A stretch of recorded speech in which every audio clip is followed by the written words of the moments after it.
konco cukrai, lan cukrayers, kali ini jumpa lagi dengan Bon Cukrai Tonight. Bon Cukrai Tonight, I love you baby. Nah, kita kali ini akan membahas sesuatu yang sempet jadi fenomenal waktu itu. Mungkin konco cukrai, lan cukrayers kalau pernah nonton film horor, ada film horornya Susana, Sundel Bolong. Nah itu ada yang istilahnya, wah mati gancet. Kita akan ngomong-ngomong tentang gancet. Apa sih itu gancet? Nah, kita akan membahas lebih jauh. Gancet itu mitos apa bisa dijelaskan di klinis. Nah, kita lihat dulu nih tayangannya kayak ini tentang gancet. Apaan tuh gancet? Gancet. Gancet adalah kondisi penis tidak bisa keluar dari vagina pada saat bersenggama. Fenomena ini sering dikaitkan dengan ketulah atau kena tulah jika seseorang berhubungan badan padahal mereka bukan pasangan sah. Sebenarnya dalam dunia medis ada istilah penis captivus yang masuk sebagai salah satu bentuk dari vaginismus. Nah, apa itu vaginismus? Penasaran kan? Nggak usah lama-lama deh. Yuk para konco cukrai dan cukrayers, kita lanjut. Nah, tadi kita sudah lihat tayangan videonya tentang apa namanya tuh fenomena gancet. Kali ini kita ketemu sama Mbak Ita Hone. Nah, mungkin konco cukrai dan cukrainya bertanya-tanya, Mbak Ita ini apa hubungannya sama gancet ya? Apakah salah satu pelaku gancet? Enggak ya? Nah, sebenarnya kalau dilihat dari kasusnya itu, pengalamannya Mbak Ita itu apa sih dengan gancet itu? Kalau aku tuh bukan gancet ya, Bebe. Ini vaginismus. Jadi terjadi kendala dalam penetrasi. Jadi pada saat terjadi penetrasi seksual atau pemeriksaan medis itu terjadi kendala di situ diakibatkan karena kekakuan otot pada dinding organ kewanitaan. Gitu. Beda. Jadi konco cukrai lan cukraya ternyata beda. Gancet itu bukan vaginismus bukan gancet. Meskipun sama-sama ada kontraksi otot ya yang tidak bisa dikendalikan ya. Kekakuan otot ya, kekakuan otot. Nah, kalau gancet itu kan pada saat masuk jebret kaku ininya, jadi nggak bisa keluar. Nah, kalau kalau ini masuk aja enggak? Wah, masuk aja enggak. Wah, Gimana mau kecepit? mau kecepit gimana? Wah, iya, ini menarik. Nah, ngomong-ngomong tentang vaginismus, nah kalau sejauh ini gimana sih kok bisa Mbak Ita itu kena vaginismus? Awalnya gimana tuh Mbak? Ya awalnya kan menikah, terus udah gitu ya seperti layaknya pengantin baru, ya kita melakukan hubungan suami istri. Nah terus udah gitu kok terjadi kendala gitu. Kita pikir oh ya mungkin gara-garanya baru gitu kan. Oh mungkin dipikirnya Mbak Ita kala itu mungkin baru kali ya, masih baru. Terus apa mungkin kita mesti honeymoon kemana? Oh gitu. Kan. Oh pemikirannya masih itu. Kok pindah-pindah tempat juga tetap tidak terjadi seperti seharusnya. Pindah tempat sampai ke genteng gitu. Gak nyampe sih, takut rubuh. Takut rubuh. Iya iya. Pindah ke hotel kemana gitu tuh kayak terus terjadi kok tidak seperti pada umumnya normalnya gitu. Terus akhirnya ya kita ke dokter, dari situ ketahuan kok yang namanya vaginismus. Nah pas tahu itu ternyata satu penyakit, itu reaksinya Mbak Ita gimana itu? Langsung dong kita vaginismus ada penyakit ini, langsung nyari informasi, terus kita langsung terus penyembuhannya seperti apa? Ya namanya kita sakit pasti mikirnya pengen sembuh dong. Iya. Langsung kita nyari jalan sembuhnya gimana. Pada saat itu kita berpikir kan fisik, jadinya ke dokter gitu. Nggak kepikiran yang lain-lain, kepikirannya ke dokter aja namanya. Fisiknya ada sesuatu ke dokter. Fisiknya yang masalah ya? Iya, fisiknya masalah kita ke dokter. Oh ternyata bukan kejiwaannya Mbak Ita? Bukan, tapi sempat pikir kayak gitu. Jadi waktu itu aku kan ke Obgyn, ke dokter kandungan. dinyatakan vaginismus, sesudah gitu dirujuknya malah ke psikiater. Jadinya dipikirnya psikis gitu. Terus ke psikiater cuma dikasih kayak obat relaksan dan nggak sembuh. Oh, Nggak sembuh. itu sampai berapa lama nggak sembuh-sembuh gitu? Kira-kira berapa bulan Aku atau? tuh sembuh 8 tahun setelah pernikahan. Oh no. Oh no. Oh no, no, no, no, no. Oh, sampai ke psikiater nggak ini? Nah, jadi konco cukrai lan cukrai penting untuk kita mengetahui bahwa apa yang kita seandainya kita menderita satu penyakit ya, memilih dokter yang tepat gitu. Jadi boleh dong kita coba-coba berapa dokter gitu untuk sampai sesuai kita nyaman gitu ya. Sampai sembuh yang pasti. Sampai sembuh yang pasti. Sembuh ya udah. Nah, dokter kan juga manusia. Ini bukan aku mendeskripsikan dokter tetap berjasa buat kita semua. Cuma kan namanya manusia ya kan bisa analisa itu ya sesuai dengan pelajaran yang dapat ya apa istilahnya ya cocok-cocokan. Yang penting kita yang merasakan. Seharusnya kita yang lebih aware ya, aware sama tubuh kita sendiri. Kita Ya, tanggung jawab kita, bukan tanggung jawab orang lain termasuk dokter. bener, jadi para konco cukrai lan cukrayer, jika ada sesuatu dalam tubuh kita bertanggung jawab pada tubuh kita sendiri. Ingat bahwa tubuh kita ini adalah diciptakan untuk kemuliaan Tuhan gitu, untuk memuliakan Tuhan. Jadi kita harus aware sama tubuh kita sendiri gitu. Jadi jangan percaya sama terlalu mendengarkan kata orang lain yang malah mungkin melemahkan kita ya. Mitos-mitos. Apalagi makan nggak bikin sembuh malah. iya, mitos gancet apa. Waduh, itu ternyata ini. Nah, ini nih, Mbak Ita, kan itu kan ke psikiater nggak sembuh-sembuh juga. Ya, Terus psikiater, dikasih obat relaksan nggak sembuh juga. Terus sempet tuh hipnoterapi, sempat hipnoterapi kayak gitu, terus nggak sembuh juga. hipnoterapi itu kayak hipnotis gitu. Ya Tatap mata saya. ya udah Enggak ada. Orang toh. kayak terapi. Orang metodenya tunggu, kayak gitu. brengosku ambil hampir copot. Kita ngobrol sama Mbak Ita asik ya, lucu. Ngomong tentang waduh, organ kewanitaan. terus Kayak gitu kan, terus udah gitu pokoknya sempet yang bikin kaget kan pas itu yang namanya aku kan saya kena suatu penyakit yang berhubungan sama fisik nih, refleks ke dokter gitu kan.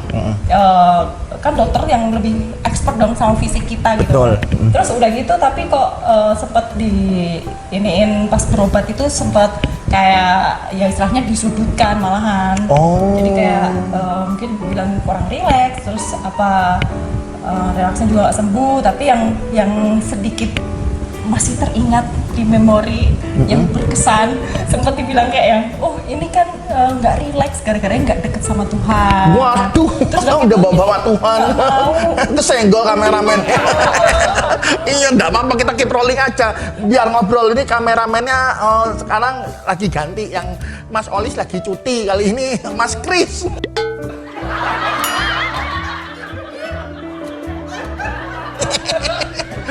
Iya ya, terus. Kayak gitu kan, terus udah gitu mau pernah malah kayak kita yang mungkin niatnya bagus ya dinasehatin ya jangan kayak gini karena hubungan, terus dikasih pengertian gitu mengenai hubungan seks dalam pernikahan gitu. Kalau kayak gini nih namanya membuka celah iblis.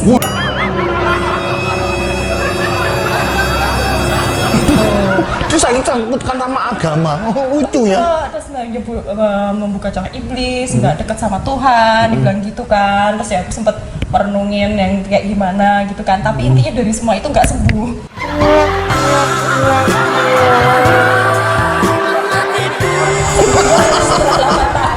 Malah nggak sembuh. Aku jadi keinget ini Mbak Ita, dulu adikku juga kan ada kena ini breast cancer gitu. Itu banyak orang malah dari kalangan kerohanian ngomong, oh didoakannya ini akar pahit segala macam.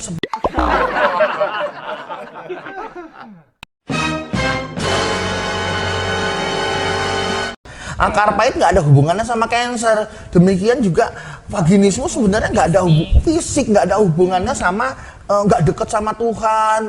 Emang Tuhan gimana jauh banget ya, sampai mesti diteriakin, agak aneh aku itu. Mungkin itu tetangganya Tuhan kali. Sama Tuhan. Sampai begitu ya, seharusnya para konco cukrai lan cukrai harus kita juga sebagai manusia harus menggunakan logika, menggunakan akal pikiran. Padahal itu kan memang penyakit ya kan. Rasional juga kita harus kan, rasional. memberikan akal budi yang menghasilkan Betul. pengetahuan. Betul. Harus dipakai. Nah, jadi belajar agama bagus, tapi agama tanpa ilmu adalah kebodohan, buta. Tuhan tanpa ilmu pengetahuan adalah kebodohan. Betul. Walaupun juga pengetahuan tanpa Agama, Tuhan, tanpa Tuhan. tanpa Tuhan kayak aku misalnya 8 tahun tanpa kekuatan dari Tuhan yang mana bisa Betul. fight Tuhan itu Betul. yang biasa memberi kekuatan. Jadi harus seiring ya, Seimbang. seimbang. Nah, itu 8 tahun, berarti kan nggak penetrasi suami itu susah dong, nggak bisa berhubungan intim. Susah lagi, nggak bisa. 8 tahun? Kebetulan aku derajat 4 ya. Waduh, 4 itu sudah hampir parah, hampir 5. Waduh. 5. Nah, jadi gini, 8 tahun berarti nggak berhubungan intim. Ya, Mencoba kita tapi tuh nggak kayak- bisa. Ya, mencoba tapi tidak bisa terjadi penetrasi.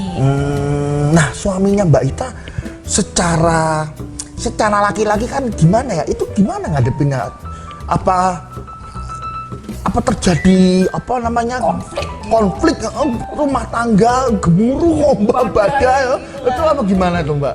Ya puji Tuhan karena kita tuh kayak mungkin komitmen ya kita dari awal sebelum nikah itu udah komit bahwa pernikahan itu ya Sekali seumur hidup. kali seumur hidup terus Nah, itu dengerin. dalam suka dan duka Rungokno. sehat dan sakit yang namanya hidup tuh gak mungkin kan suka terus pasti ada dukanya Nah, gak mungkin rungokno. sehat terus Betul. pasti ada sakitnya ya gimana kita tetap satu hati tetap saling support dalam suka dan duka sehat dan sakit sebenarnya poinnya dua itu sih suka duka sehat dan sakit gimana kita mencari solusi ini ya kita ya konfliknya tuh konflik gimana ya nyari enaknya gimana ya caranya gimana ya gitu sampai kita cari informasi terus udah gitu ke dokter istilahnya kayak gitu kan kita pengobatan ya istilahnya seperti itu terus gimana ya diskusi untuk ini sampai akhirnya 8 tahun sembuh.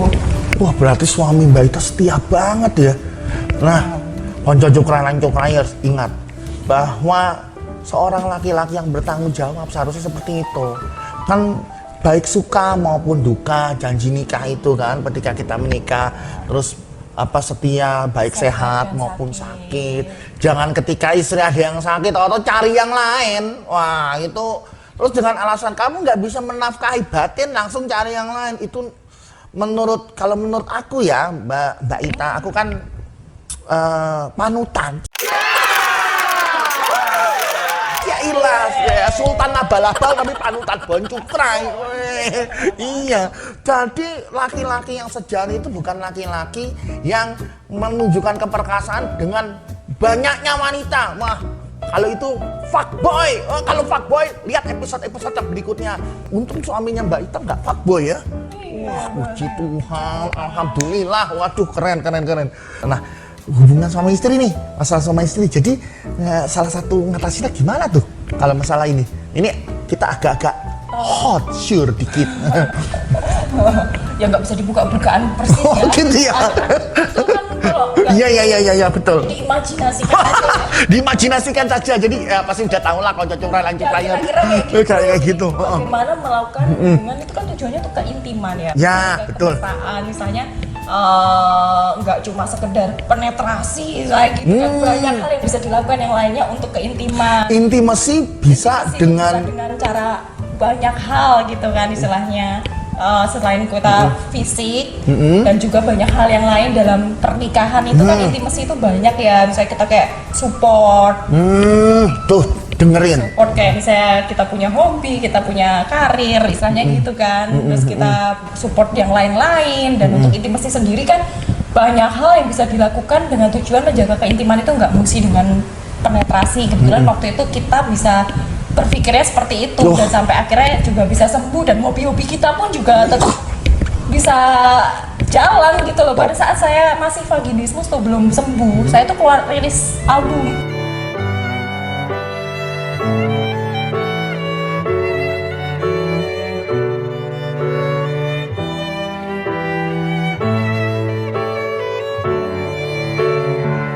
Bukan ku tak mau, tapi ku tak mau.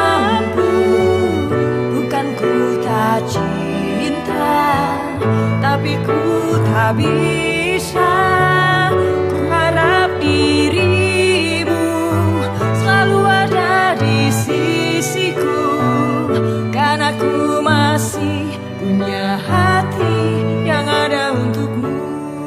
Oh. 2017 terus album, dan kayak yang eksekutif produsernya sendiri juga suami saya sendiri gitu. Wah, Kita masih bisa keren. berkarya istilahnya.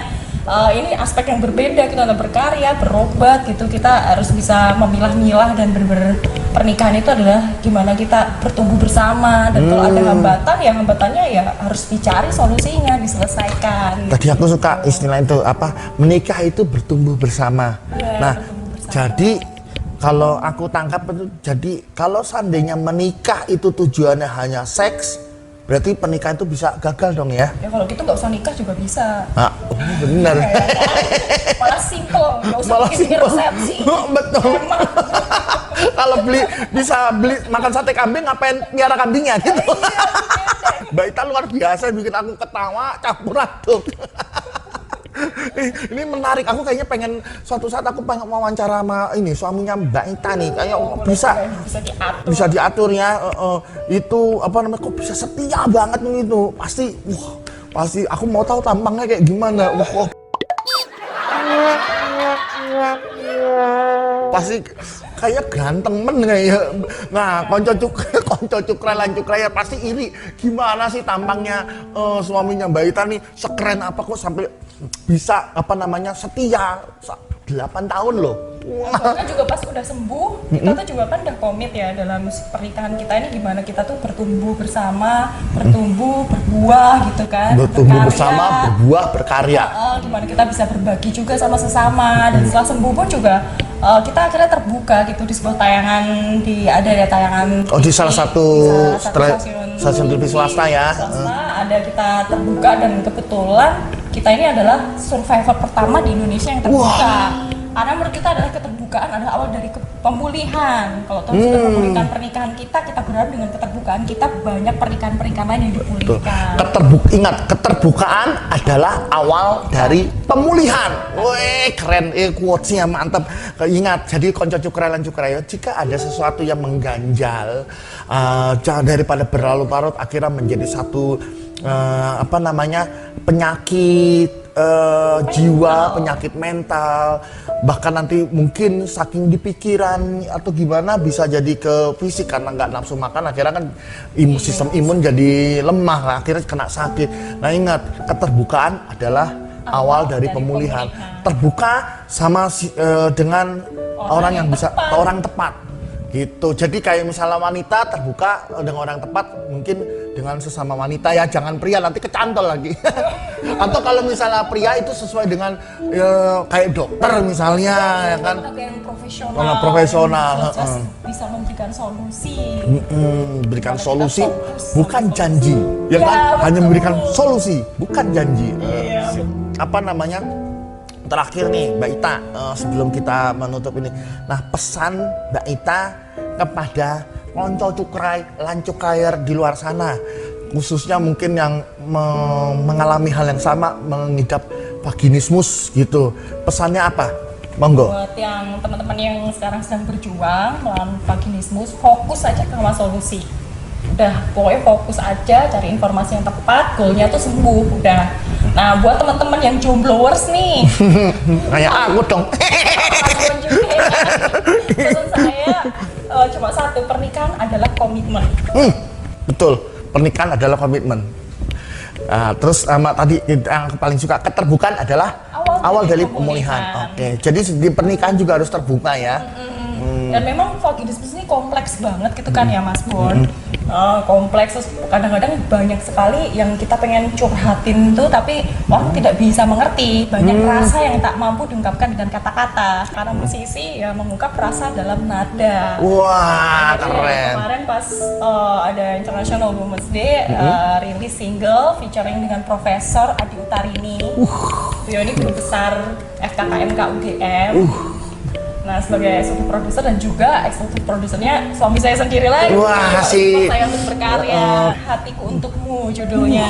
Nanti teman-teman bisa download di digital platforms, juga ada di channel YouTube Vaginismus Campaign. Terus Spotify ada ya? Ada Oke. Spotify, iTunes, Deezer, banyak itu digital platform kesayangan teman-teman semua. Nanti bisa dicek juga di Instagram Vaginismus Campaign. Nah, Juga nanti bisa ada. dicek di sini di YouTube channel Vaginismus Campaign dan Instagram Vaginismus Campaign. Bahkan RBT-nya juga udah ada. Wah, RBT-nya juga ada.